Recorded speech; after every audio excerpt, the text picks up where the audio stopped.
காதர் கான், ராணி ஜெயில இருந்து புறப்பட்டுட்டா.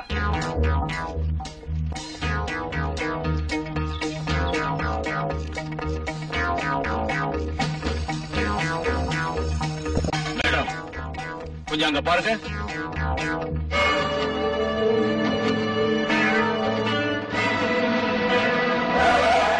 காலு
இந்த ரவுடிகளை அனுப்பி இருக்கான்.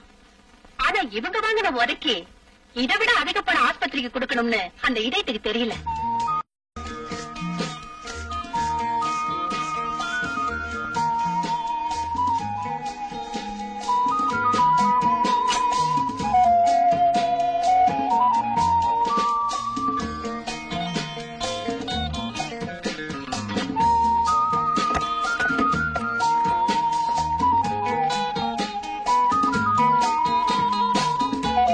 மேடம்,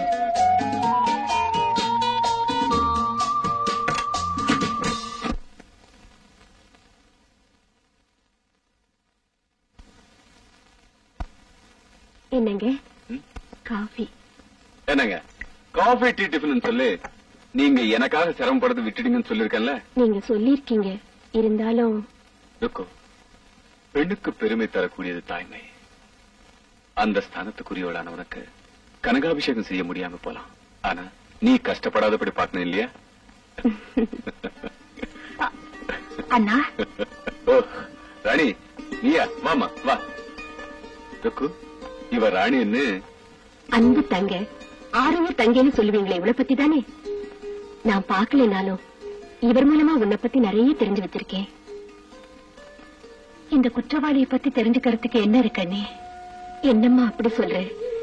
ஏதோ சூழ்நிலையால சில சூழ்ச்சிக்காரங்களான ஜெயிலுக்கு போனவங்கள குற்றம் செஞ்சவங்கன்னு சொல்ல முடியாதும்மா. உன்னை பத்தி தெரிஞ்சதும் தன் பிள்ளையின் கஷ்டத்தை தெரிஞ்ச தாயாட்ட வேதனைப்பட்டேன். என்ன சொல்றீங்க? ஆமாம்மா, காலம் நீ கைதியாகும்படி செஞ்ச உன் கண்ணீர் கதைகளை கேட்டு ஒரு பெண்ணான நான் என்ன வேதனை அனுபவிச்சேன் தெரியுமா? எந்த பந்தமும் இல்லாத என்ன சகோதரினாரு கோபால் அண்ணா, அவரை காட்டிலும் பாசத்தோட பழகுறீங்க. ஊர் மக்களை மட்டுமல்ல உலகத்தையே வெறுத்து விரக்தி அடைந்த எனக்கு உங்களை பார்த்தா மனிதாபிமானம் இன்னும் சாகலேன்னு தோணுது அண்ணி. பாரம்மா, வாழ்க்கையில மிச்சமாகிறதே மனிதாபிமானம் தானே. உட்காரு, காஃபி கொண்டாரு. அண்ணா, ஒவ்வொரு நாளும் ஜெயில எத்தனையோ குற்றவாளிகளை பாக்குறீங்க. ஆனா என் மேல அன்பு என்ன மட்டும் சகோதரின்னு சொல்றீங்களே, எதனால? உன் நாட்டம் தங்கையை பறி கொடுத்தேன், அதனாலதான். அண்ணா. ஆமாம்மா, எனக்கு இருந்த ஒரே ஒரு தங்கையை, அருமை சகோதரியை உயிருக்கு உயிரா பாவிச்சேன். அன்பாக வளர்த்தேன். எங்க பாசத்தையும் அன்பையும் பார்த்து சகிக்க முடியாத தெய்வம் ஒரு தீபாவளி அன்னைக்கு ஆக்சிடென்ட்ல அவளை எங்கிட்ட இருந்து பிரிச்சுட்டாங்க. உன்னை பார்த்த மறுகணத்துல இருந்து எனக்கு என் தங்க ஞாபகம் தான் வந்தது. பிரிஞ்சு போன அவ திரும்பவும் வந்த மாதிரி தோணிடுச்சு. அதனாலதான் உன்னை அன்போட சகோதரின்னு கூப்பிட்டேன். நீயும் என்ன அண்ணான்னு கூப்பிடுற. என்னடா என்ன சொல்றீங்க நீங்க? உண்மையா? ஆமா, ஷாம் சுந்தரோட ஆளுங்க ஜெயிலுக்கு 2 ஃபர்லாங் தூரத்துல மண்ரோட்ல விழுந்து கிடக்காங்க பாஸ். என்றால் அந்த கைதி ராணி அவர்களை நல்லக்கவ வைத்திருப்பார் என்று நினைக்கிறேன். ஆமா, பஸ்ல ராணியோட மோதின ராமசுப்பு ஆளுங்களை உதவதா. அப்படி என்றால் அடிபட்டவர்கள் இந்நேரம் பரலோகம் சேர்ந்திருப்பார்கள். மார்த்தாண்டா, உன் பிரசங்கத்தை நிறுத்து. இவங்க சொல்றத பார்த்தா ஜெயில இருந்து வெளியே வந்த ராணியை கொள்றதுக்காக ஷியாம் சுந்தரம் ராமசுப்புவும் செய்த முயற்சிகள் நிறைவேறலன்னு தோணுது.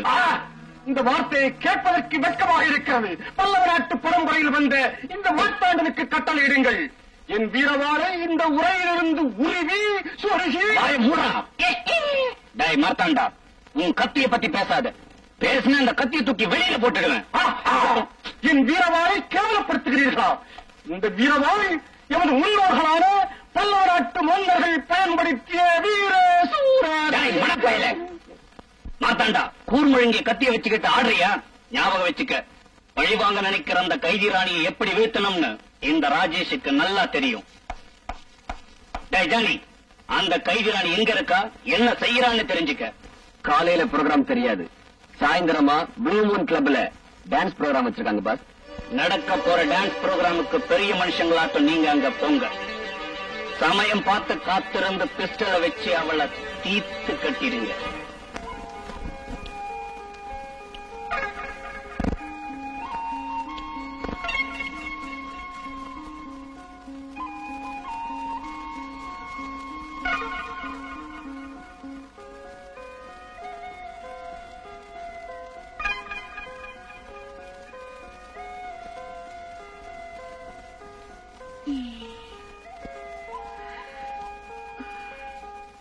என்னங்க, எது கூப்பிட்டீங்க? எனக்கு வேலைக்கு போனுங்க. என்ன தொட்டு பாரு. என்னங்க, ஜுரமா? இல்லடா ஹரி, எனக்கு தலைவலி. தைலம் தடவி விடுறா. சரி.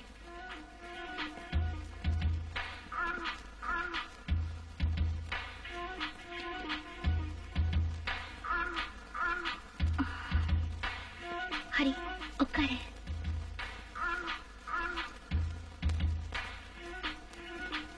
தடவுறோம்.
என்ன மன்னிச்சிருக்கு.